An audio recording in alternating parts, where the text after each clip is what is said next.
സങ്കീർത്തന ധ്യാനത്തിലേക്ക് ദൈവത്തിരുമനസ്സിൻ്റെ നാമത്തിൽ കടുത്തൊരു നാമത്തിൽ സ്വാഗതം.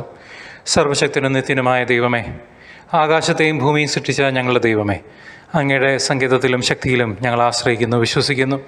ഭയവും അരക്ഷിതാവസ്ഥയും നിറഞ്ഞ ഈ ലോകത്ത് അങ്ങ് ഞങ്ങളുടെ കൂടെയുണ്ട് എന്ന ഉറപ്പോടെ ഞങ്ങൾ അങ്ങയുടെ സന്നിധിയിൽ അണയുന്നു പിതാവേ. ഈ സങ്കീർത്തന ഭാഗത്തെക്കുറിച്ച് ഞങ്ങൾ ധ്യാനിക്കുമ്പോൾ അവിടുത്തെ വചനം ഞങ്ങളുടെ ഹൃദയങ്ങളിൽ ആഴത്തിൽ പതിയുവാനും അടിയുറച്ച വിശ്വാസത്തിൽ ഞങ്ങൾ മുന്നേറുവാനും ഞങ്ങളെ പഠിപ്പിക്കണമേ നാഥ. അവിടുത്തെ ജീവനുള്ള വചനം ഞങ്ങളെ നയിക്കുകയും ആശ്വസിപ്പിക്കുകയും ചെയ്യുമാറാകട്ടെ. പരിശുദ്ധാത്മാവെ ഞങ്ങളിൽ വന്ന് നിറയണമേ. പിതാവെ, അടിയങ്ങൾ ശ്രവിക്കുന്നു, അവിടുന്ന് അരുൾ ചെയ്താലും. ദൈവജനമേ, സങ്കീർത്തനം 78 അധ്യായം കുറച്ച് നീളമുള്ള ഒരു അധ്യായ ഭാഗമാണ്. നമുക്ക് ദൈവവചനം ക്ഷമയോടെ കേൾക്കാം. ചരിത്രം നൽകുന്ന പാഠം. സങ്കീർത്തനങ്ങൾ 78 അധ്യായം. എൻ്റെ ജനമേ, എൻ്റെ ഉപദേശം ശ്രവിക്കുക, എൻ്റെ വാക്കുകൾക്ക് ചെവി തരിക. ഞാൻ ഒരു ഉപമ പറയാം.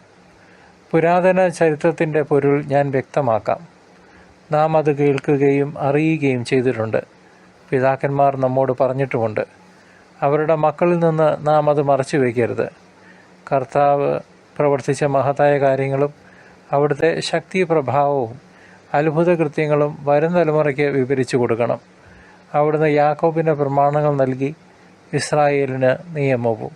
അത് മക്കളെ പഠിപ്പിക്കാൻ നമ്മുടെ പിതാക്കന്മാരോട് അവിടുന്ന് ആജ്ഞാപിച്ചു.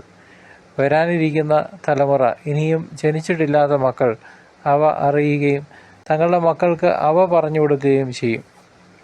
അവർ ദൈവത്തിങ്കൽ ആശ്രയിക്കുകയും അവിടുത്തെ പ്രവൃത്തികളെ വിസ്മരിക്കാതെ കൽപ്പനകൾ പാലിക്കുകയും ചെയ്യും. അവർ തങ്ങളുടെ പിതാക്കന്മാരെ പോലെ ദുശാഠ്യക്കാരും മത്സരബുദ്ധികളും ചഞ്ചലഹൃദയരും ദൈവത്തോട് അവിശ്വസ്തരും ആയിരിക്കരുത്. വില്ലാളികളായ എഫ്രായിംകാർ യുദ്ധം ദിവസം പിന്തിരിഞ്ഞോടി. അവർ ദൈവത്തിൻ്റെ ഉടമ്പടിയെ ആദരിച്ചില്ല. അവിടുത്തെ നിയമമനുസരിച്ച് നടക്കാൻ കൂട്ടാക്കിയുമില്ല. അവർ അവിടുത്തെ പ്രവൃത്തികളും അവർ കണ്ട അത്ഭുതങ്ങളും മറന്നുകളഞ്ഞു. അവിടുന്ന് ഈജിപ്തിൽ സോവാൻ വയലിൽ അവരുടെ പിതാക്കന്മാർ കാണെ അത്ഭുതം പ്രവർത്തിച്ചു.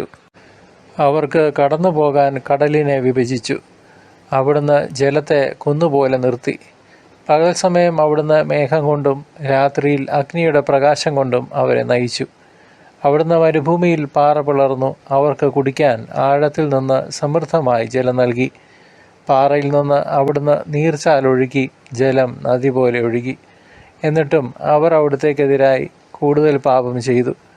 അത്യുന്നതനോട് അവർ മരുഭൂമിയിൽ വെച്ച് മത്സരിച്ചു. ഇഷ്ടമുള്ള ഭക്ഷണം ചോദിച്ച് അവർ ദൈവത്തെ പരീക്ഷിച്ചു.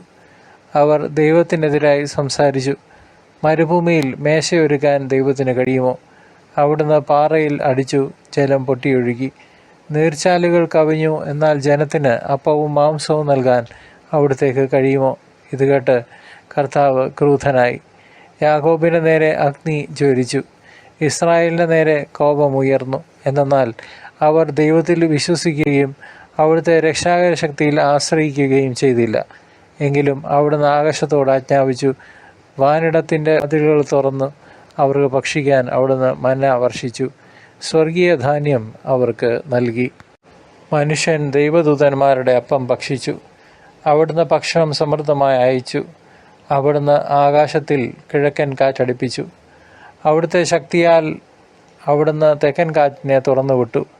അവിടുന്ന് അവരുടെ മേൽ പൊടി പോലെ മാംസത്തെയും കടൽ തീരത്തെ മണൽത്തരി പോലെ പക്ഷികളെയും വർഷിച്ചു.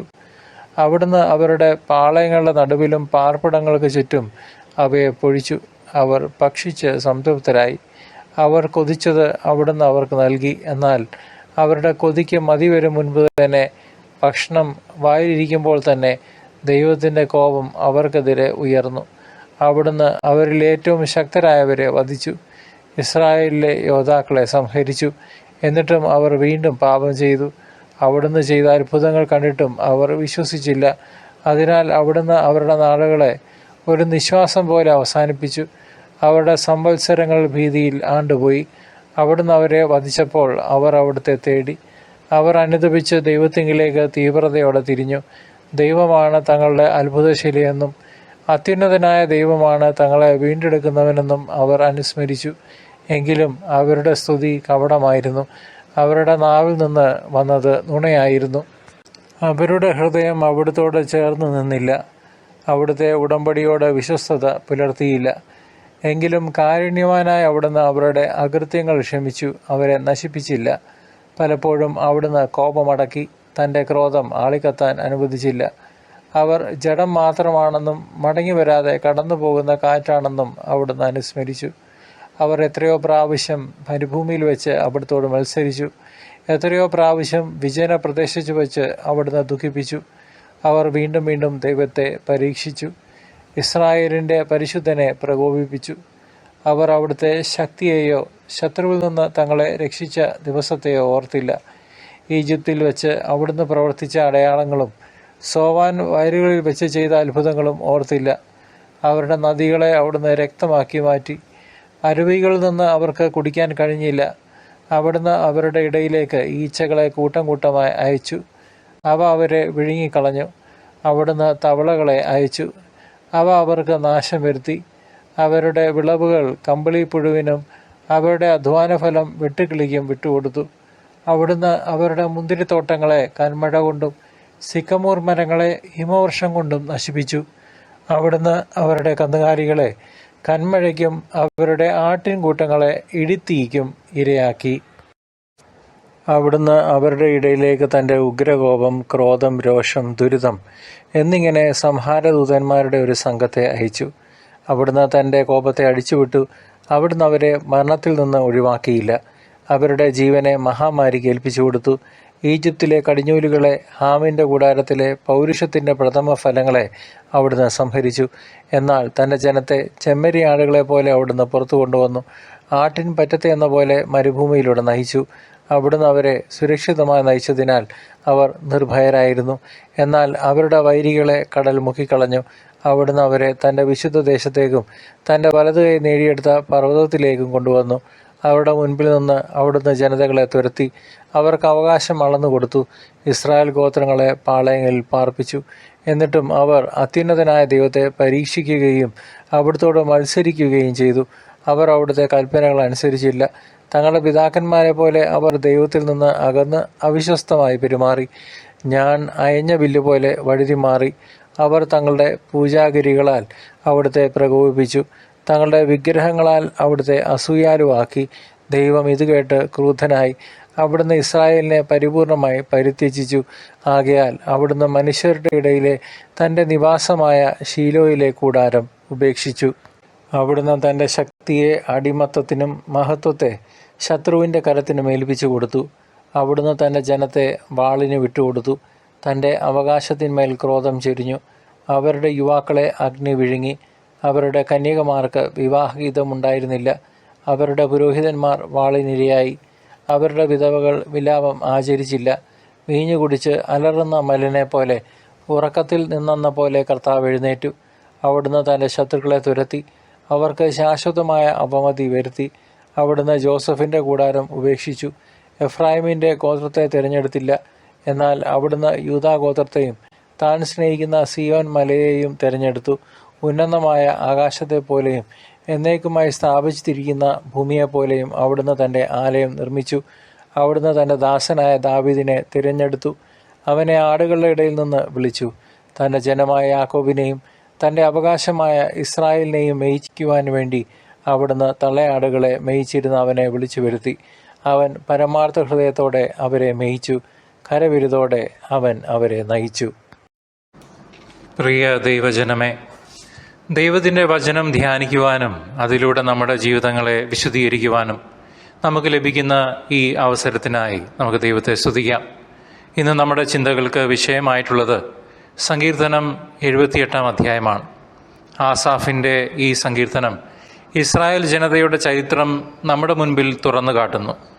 ദൈവത്തിൻ്റെ അത്ഭുതകരമായ പ്രവൃത്തികളെ ഓർക്കാതെ അവിടുത്തെ സ്നേഹവും കരുണയും മറന്നുകൊണ്ട് സ്വന്തം ഇഷ്ടങ്ങൾക്ക് വേണ്ടി പിന്തിരിഞ്ഞു പോയ ഒരു ജനതയുടെ കഥയാണിത്. ഇത് വെറും പഴയ കാലത്തെ ഒരു ചരിത്രമല്ല, പ്രത്യുത ഓരോ കാലഘട്ടത്തിലുമുള്ള മനുഷ്യൻ്റെ സ്വഭാവത്തെക്കുറിച്ചുള്ള ഒരു ഓർമ്മപ്പെടുത്തലും കൂടിയാണ്. ഈ സങ്കീർത്തനത്തിൻ്റെ ആദ്യ ഭാഗങ്ങൾ തങ്ങളുടെ പൂർവികന്മാരോട് ദൈവം എത്ര വിശ്വസ്തയോടെ പെരുമാറി എന്ന് ഓർമ്മിപ്പിക്കുന്നു. ഇസ്രായേൽ ജനതയെ ഈജിപ്തിലെ അടിമത്തത്തിൽ നിന്ന് രക്ഷിച്ചത് മുതൽ മരുഭൂമിയിലെ അത്ഭുതകരമായ യാത്ര വരെ സങ്കീർത്തകൻ വിവരിക്കുന്നുണ്ട്. കടലിനെ പിളർത്തി വഴി തുറന്നതും, മരുഭൂമിയിൽ പാറയിൽ നിന്ന് വെള്ളം പുറപ്പെടുവിച്ചതും, സ്വർഗത്തിൽ നിന്ന് മന്ന വർഷിച്ചതും എല്ലാം ദൈവത്തിൻ്റെ സ്നേഹത്തിൻ്റെയും അത്ഭുത പരിപാലനത്തിൻ്റെയും അടയാളങ്ങളാണ്. എന്നിട്ടും ആ ജനം ദൈവത്തെ ധിക്കരിക്കുകയും അവിടുത്തെ നിയമങ്ങൾ ഉപേക്ഷിക്കുകയും ചെയ്തു. അവർ തങ്ങളുടെ ഹൃദയത്തിൽ ദൈവത്തെ പരീക്ഷിച്ചു. ദൈവത്തിൻ്റെ അത്ഭുതങ്ങളെ വിശ്വസിക്കാതെ തങ്ങളുടെ ദുരാഗ്രഹങ്ങൾക്ക് വേണ്ടി അവിടുത്തെ കരുണയെ അവർ പാടെ അവഗണിച്ചു. ദൈവത്തിൻ്റെ കരുതൽ എത്ര വലുതായിരുന്നിട്ടും അവർ വീണ്ടും വീണ്ടും അവിടുത്തോട് മത്സരിച്ചു. അങ്ങനെ അവർ തങ്ങളുടെ തലമുറകളിലേക്കും ദൈവത്തിൻ്റെ നന്മകളെ കൈമാറുന്നതിൽ പരാജയപ്പെട്ടു. നമ്മുടെ നന്മകളാണ് നമ്മുടെ അനന്തര തലമുറ പകർത്തി അവരുടെ ജീവിതങ്ങളെ ക്രിസ്തു സാക്ഷ്യമാക്കി മാറ്റേണ്ടത് സഹോദരങ്ങളെ. അതിൻ്റെ അടിസ്ഥാനം നാം ഇന്ന് ചെയ്യുന്ന കർമ്മങ്ങളിലൂടെ രൂപപ്പെടുന്നു. മരത്തിൻ്റെ ഗുണം ഫലത്തിൽ നിന്നും തിരിച്ചറിയുന്നു എന്ന് വേദപുസ്തകം സാക്ഷ്യപ്പെടുത്തുന്നു. ഈ സങ്കീർത്തനത്തിലെ ചരിത്രപരമായ സംഭവങ്ങൾക്ക് പുതിയ നിയമത്തിൽ അതിൻ്റേതായ പൂരകങ്ങളുണ്ട്. പഴയ നിയമത്തിൽ മരുഭൂമിയിൽ അവർ ഭക്ഷിച്ച മന്നയെക്കുറിച്ച് യേശുക്രിസ്തു യോഹന്നാൻ്റെ 6 പറയുന്നുണ്ട്. യഥാർത്ഥത്തിൽ സ്വർഗത്തിൽ നിന്നുള്ള അപ്പവും ജീവൻ്റെ അപ്പവും താനാണെന്ന് യേശുക്രിസ്തു വെളിപ്പെടുത്തുന്നു. പഴയ നിയമത്തിലെ ജലം ജീവനുള്ള വെള്ളത്തിൻ്റെ പ്രതീകമായി മാറുന്നു. സഹോദരങ്ങളെ, പഴയ നിയമത്തിലെ അത്ഭുതങ്ങൾ പുതിയ നിയമത്തിൽ നമ്മുടെ കർത്താവായ യേശുക്രിസ്തുവിലൂടെ പൂർണ്ണതയിലെത്തുന്നു.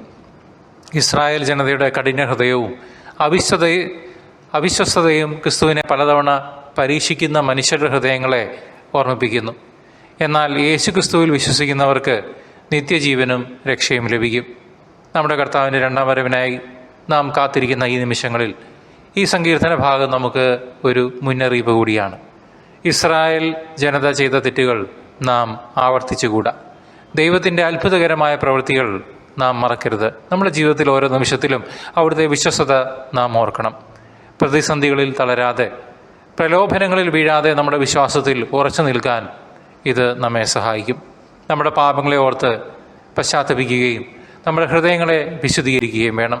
നമ്മുടെ പാപങ്ങൾ എത്ര വലുതാണെങ്കിലും ദൈവത്തിൻ്റെ കരുണ അതിനേക്കാൾ എത്രയോ വലുതാണ്. ആ പാപങ്ങളെ ഏറ്റുപറഞ്ഞ് അനുദപിച്ച് ആന്തരികമായി ശുദ്ധീകരിക്കപ്പെട്ട് നമ്മുടെ കർത്താവിലേക്ക് തിരികെ എത്താൻ ഈ സങ്കീർത്തന ഭാഗം സ്നേഹത്തോടെ നമ്മെ പ്രചോദിപ്പിക്കുന്നു. തിരിച്ചറിയാം, തിരുത്താം, മടങ്ങി വരാം ഇന്ന് തന്നെ നമ്മുടെ സ്വർഗസ്ഥനായ പിതാവിൻ്റെ അടുക്കിലേക്ക്. സഹോദരങ്ങളെ, ഓരോ നിമിഷവും നാം കർത്താവിൻ്റെ വരവിനായി തയ്യാറെടുക്കുന്നവരാകണം. നാം ആയിരിക്കുന്ന അവസ്ഥയിൽ നമ്മുടെ ജീവിതത്തെ ശുദ്ധീകരിച്ച് ദൈവത്തിന് സ്വീകാര്യമായ ഒരു ജീവിതം നയിക്കാൻ നാം പരിശ്രമിക്കണം. കർത്താവിൻ്റെ വരവ് ഒരു നിമിഷം വൈകിയാൽ പോലും നമ്മുടെ വിളിക്കുത്തരം നൽകാൻ നാം തയ്യാറായിരിക്കണം. കർത്താവ് വരുമ്പോൾ അവിടുത്തെ സ്വീകരിക്കാൻ സജ്ജരായ വിളക്കുകളേന്തിയ മണവാട്ടിമാരെ പോലെ നമ്മുടെ ഹൃദയങ്ങളിൽ പ്രകാശവും സ്നേഹവും നിറച്ച് നമുക്ക് കാത്തിരിക്കാം, ജാഗരൂകരായിരിക്കാം. അതുകൊണ്ട് നമ്മുടെ ആത്മാവിനെ എപ്പോഴും ഒരുക്കമുള്ളതാക്കി നമുക്ക് നിർത്താം. കർത്താവെ, ഇന്ന് ഞങ്ങൾക്കായി ഒരുക്കിയ വചനത്തിനും അതിലൂടെ ലഭിച്ച ആഴത്തിലുള്ള ബോധ്യത്തിനും ഹൃദയപൂർവ്വം അടിയങ്ങൾ നന്ദി പറയുന്നു. ഈ ധ്യാന സമയത്തിനായി കർത്താവെ, അങ്ങേ ഞങ്ങൾ സ്തുതിക്കുകയും ആരാധിക്കുകയും മഹത്വപ്പെടുത്തുകയും ചെയ്യുന്നു. പരിശുദ്ധാത്മാവെ, പരിശുദ്ധാത്മദാനങ്ങളാൽ ഞങ്ങളെ നിറയ്ക്കണമേ. ദൈവവചനമനുസരിച്ച് വിശുദ്ധവും കർത്താവിന് പ്രീതികരവുമായ ജീവിതം നയിക്കുവാൻ ഞങ്ങൾക്ക് ശക്തിയും ധൈര്യവും നൽകണമേ. ഈ ജീവിതം നൽകിയതിനും സംരക്ഷണത്തിനും ഞങ്ങളുടെ കുടുംബത്തിനും എല്ലാ അനുഗ്രഹങ്ങൾക്കും അടിയങ്ങൾ നന്ദി പറയുന്നു. ഞങ്ങളുടെ പ്രാർത്ഥനകൾ ശ്രവിച്ച് യാചനകൾക്ക് കരുണാപൂർവ്വം ഉത്തരമരുളണമേ. കർത്താവെ, അങ്ങയുടെ മഹിമയുള്ള 2ാം വരവിനായി കാത്തിരിക്കുന്ന ഈ സമയത്ത് ഞങ്ങളുടെ ശരീരവും മനസ്സും ആത്മാവും അങ്ങയുടെ പരിശുദ്ധമായ ഇഷ്ടത്തിന് അനുസരിച്ച് ആയിത്തീരുവാൻ ഞങ്ങളെ ഒരുക്കണമേ. ഞങ്ങളെയും ഞങ്ങളുടെ ചുറ്റുമുള്ളവരെയും അങ്ങയുടെ കൃപയാൽ നിറച്ച് അങ്ങയുടെ സ്നേഹത്തിൻ്റെയും നീതിയുടെയും സാക്ഷികളായി അടിയങ്ങളെ മാറ്റണമേ. യേശുവിൻ്റെ മഹത്വപൂർണ്ണ നാമത്തിൽ പിതാവേ, ഞങ്ങൾ അപേക്ഷിക്കുന്നു. ആമേൻ.